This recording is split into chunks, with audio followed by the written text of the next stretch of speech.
2023년 10월 5일 목요일, 하나님께서 우리에게 주시는 말씀은 잠언 3장 11절에서 26절까지의 말씀입니다.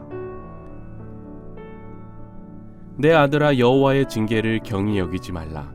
그 꾸지람을 싫어하지 말라. 대저 여호와께서 그 사랑하시는 자를 징계하시기를 마치 아비가 그 기뻐하는 아들을 징계함 같이 하시느니라. 지혜를 얻은 자와 명철을 얻은 자는 복이 있나니 이는 지혜를 얻는 것이 은을 얻는 것보다 낫고 그 이익이 정금보다 나음이니라. 지혜는 진주보다 귀하니 내가 사모하는 모든 것으로도 이에 비교할 수 없도다. 그의 오른손에는 장수가 있고 그의 왼손에는 부귀가 있나니 그 길은 즐거운 길이요 그의 지름길은 다 평강이니라. 지혜는 그 얻은 자에게 생명나무라. 지혜를 가진 자는 복되도다. 여호와께서는 지혜로 땅에 털을 넣으셨으며 명철로 하늘을 견고히 세우셨고 그의 지식으로 깊은 바다를 갈라지게 하셨으며 공중에서 이슬이 내리게 하셨느니라. 내 아들아, 완전한 지혜와 근신을 지키고 이것들이 내 눈앞에서 떠나지 말게 하라. 그리하면 그것이 내 영혼의 생명이 되며 내 목의 장식이 되리니 내가 내 길을 평안히 행하겠고 내 발이 거치지 아니하겠으며 내가 누울 때에 두려워하지 아니하겠고 내가 누운즉 내 잠이 달리로다.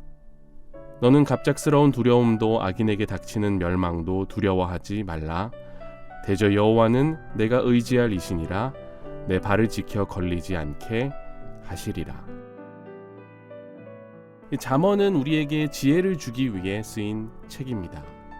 이 땅에서 가장 지혜가 많았던 솔로몬이 후대를 위해 한 줄 한 줄 써 내려가는 모습을 상상해 보게 되죠. 이 세상에서 지혜가 가장 많은 사람이 된다는 건 어떤 느낌일까요? 우리는 이런 질문을 받게 되면 일반적으로 지혜가 많으면 세상에서 잘 되고 성공하겠네 하고 생각합니다만, 사실 잠언이나 성경 다른 곳에서 말하는 이 지혜는 거의 대부분 거룩한 통찰력을 뜻합니다. 곧 하나님의 뜻대로 거룩하게 살아가는 데 있어서 꼭 필요한 지식을 뜻한다고 할 수 있겠습니다. 예전에 제 선배 한 분이 잠언이 31장까지 있고 한 달이 보통 30일, 31일이 있으니까 하루에 한 장씩 잠언을 읽으면 매달 살아가는 데 도움이 많이 될 거야 하고 조언해 주셔서 그렇게 했던 게 기억납니다. 요즘에는 성경 이곳저곳을 보느라 좀 뜸해졌지만 이렇게 잠언 묵상이 시작되고 나니까 다시 시작해야겠다는 생각이 들더라고요. 참 소중한 말씀들이다 하는 생각이 들게 되는 요즘입니다. 이번 기회를 통해서 여러분과 제가 잠언의 귀한 말씀들에 푹 잠기는 시간이 되었으면 참 좋겠습니다. 오늘 본문은 징계와 꾸지람을 잘 받아들여야 한다는 11절의 권면으로 시작합니다. 이건 아버지가 자식이 잘못된 길로 빠지지 않도록 다소 무서운 얼굴을 하고 혼내는 모습을 연상케 합니다. 원어를 보면은 징계라는 단어는 단순한 훈계의 의미보다는 물리적인 제재를 포함하는 단호한 가르침이라고 볼 수 있습니다. 하지만 하나님의 징계는 징계를 위한 징계가 아니라 궁극적으로 징계를 받는 사람에게 선과 유익이 되는 아버지의 사랑 고백의 한 유형이라고 생각하는 게 더 정확한 이해라고 하겠습니다. 들을 때는 따갑고 때로는 아프지만 그걸 잘 받아들이고 지켜 행하면 결국에는 순종하는 자에게 득이 되고 좋은 결과를 맞이하게 된다는 겁니다. 정말 좋은 부모는 자녀가 바른 길을 갈 수 있도록 때로는 매를 들기도 하죠. 그리고 정말 좋은 자녀는 부모의 채찍질이 아파도 그게 자신을 사랑해서 그렇게 하는 건 줄 알고 달게 받습니다. 이게 12절의 내용인데 참 중요한 지혜 아니겠습니까? 우리가 하나님의 자녀로 살아가면서 그런 걸 참 많이 경험하잖아요. 인생이 잘 풀리는 것 같습니다. 근데 인생이 잘 풀리니까 하나님은 어느새 뒷전이 돼버립니다. 근데 우리가 때로는 이걸 깨닫지 못할 때가 있어요. 내가 점점 주님과 멀어지는 거를 내가 못 볼 때가 있다는 거죠. 참 그렇지 않습니까? 잘 풀려도 안 보일 때가 있고 안 풀려도 안 보일 때가 있어요. 무슨 말이냐 하면 인생이 잘 풀리면 내가 잘하고 있나 보다 하면서 주님 손을 쓱 놓을 때가 있고요. 또 잘 안 풀리면은 그냥 만사가 귀찮고 힘들고 괴로워서 손을 놓아버리는 거예요. 근데 우리가 정말 하나님의 자녀라면 하나님은 그런 우리를 보고 가만히 계시지 않죠. 반드시 우리에게 사인을 주십니다. 필요에 따라서는 경고도 주시고요. 우리가 못 알아들으면 우리가 알아들을 수 있는 방식으로 어떻게든 거듭 말씀하시는 분이 신실하신 하나님 아버지시죠. 어떤 특별한 일을 통해 우리로 하여금 깨닫게 하시기도 합니다. 또 누군가의 입술을 통해 말씀하시기도 하고요. 어떤 사건을 통해 나에게 간접적인 경고를 주시기도 하고, 또 때로는 내 건강을 직접적으로 건드리시면서 메시지를 주실 때도 있죠. 여기서 중요한 포인트는 꼭 우리가 알아들을 수 있는 방법으로 말씀하신다는 거예요. 하나님은 자신의 자녀가 목자 없는 양같이 헤매는 걸 좋아하지 않으시고 정말 간절하게 길 잃은 양을 찾아 헤매시거든요. 목자는 양이 알아들을 수 있는 소리로 인도하고 양은 자기 목자의 음성을 알아듣는 것 같이 말입니다. 저도 개인적으로 참 건강이 좋지 않았던 때가 있었는데요. 정말 하루아침에 몸에 이상한 증상들이 나타나기 시작하더니 시간이 좀 지나니까 이게 걷잡을 수 없이 저를 괴롭게 만들었습니다. 나중에는 큰 병원에까지 가게 됐고 의사들도 손을 쓸 수 없는 컨디션까지 가게 됐죠. 그때 제가 사실 할 수 있는 건 그냥 새벽 기도 나가고 순간순간 기도하는 것밖에 없었던 것이 기억납니다. 그런데 그러던 어느 날 제 마음속에 작은 음성 같은 게 하나 들리는 거예요. 내가 너를 일꾼으로 불렀는데 네가 나를 멀리하니까 내가 이렇게밖에 할 수가 없단다. 나는 너랑 친밀하게 가깝게 지내고 싶고 네가 어떤 상황이든지 나에게만 의지하고 나에게만 나오기를 원한다.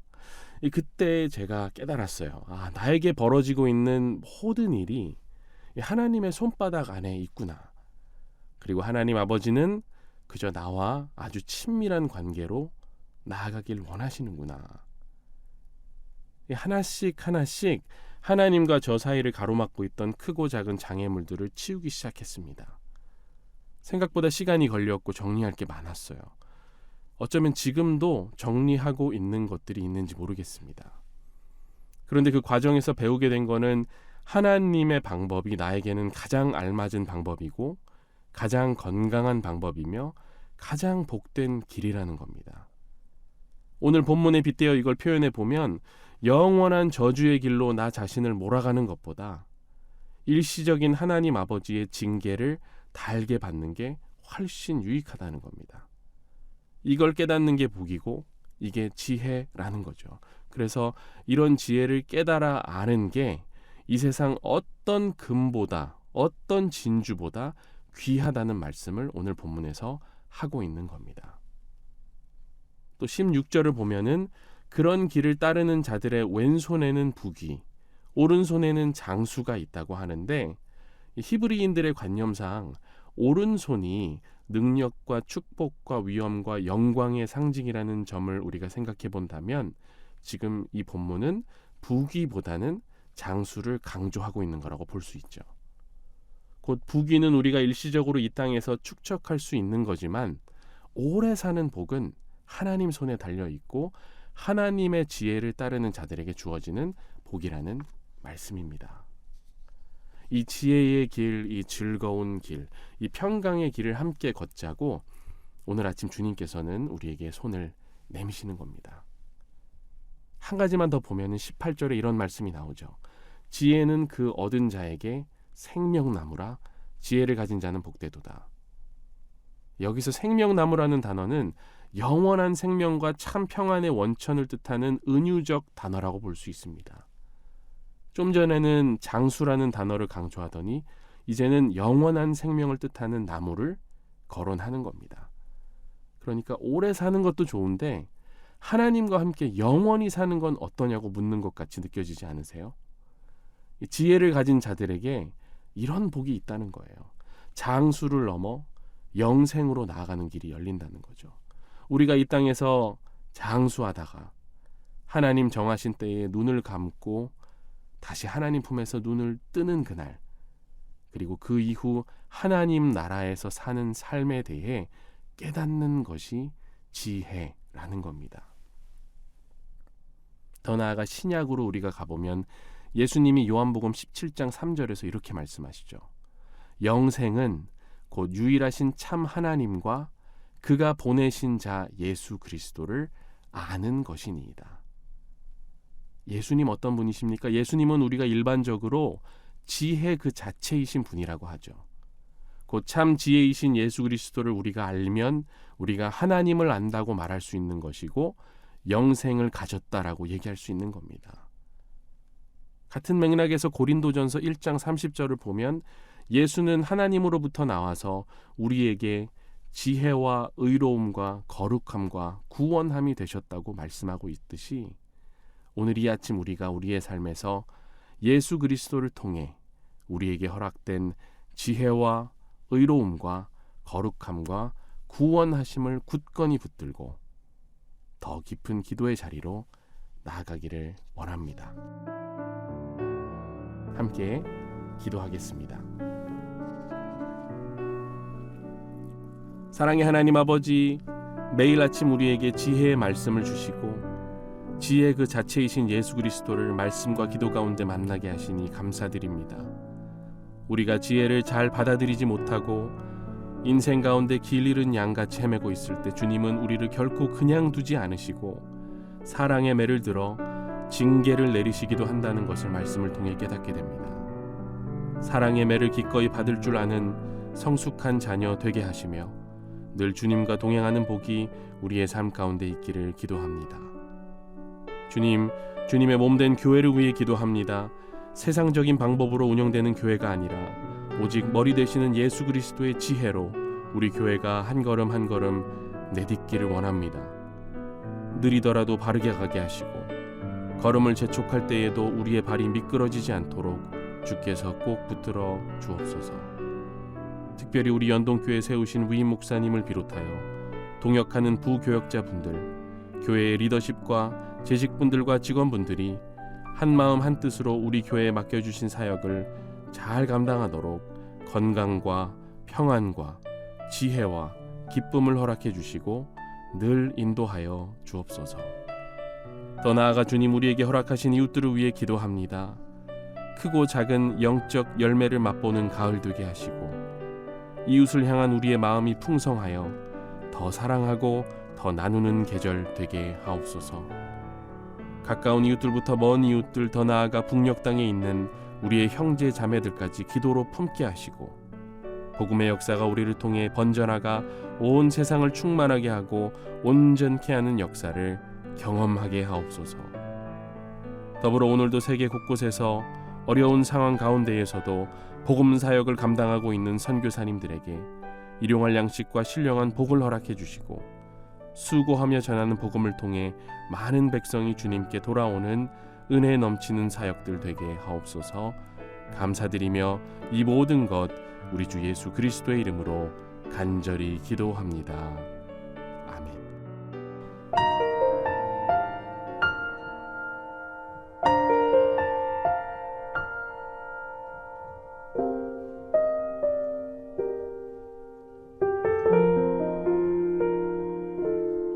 나의 갈망은 주께서 날 알듯 나도 주님을 온전히 아는 것. 나의 갈망은 주 날 사랑하듯 나도 주님을 사랑하는 것. 주 얼굴 보게 하소서. 주 더욱 알게 하소서. 주님의 눈에 비춰진 아름다운 보리. 주 모든 것 주셨으니 주 형상 담기 위하여 나의 모든 것을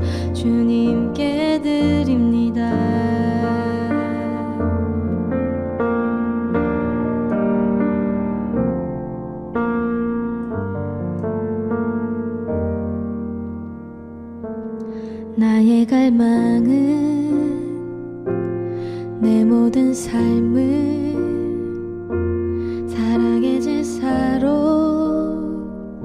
주께 드리는 것 내 사랑 주의 기쁨이 되리 주의 사랑에 빛을 비추리 주 얼굴 보게 하소서 주 더욱 알게 하소서 주님의 눈에 비춰진 아름다운 보리 주 모든 것 주셨으니 주 형상 담기 위하여 나의 모든 것을 주님께 드립니다.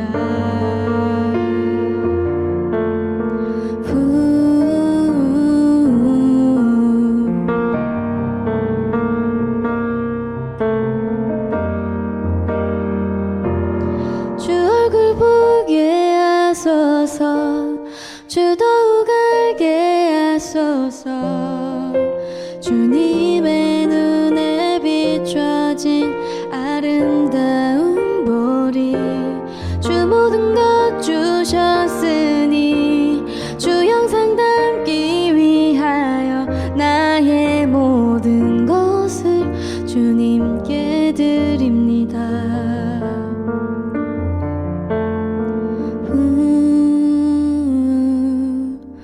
모든 것을 주님께 드립니다.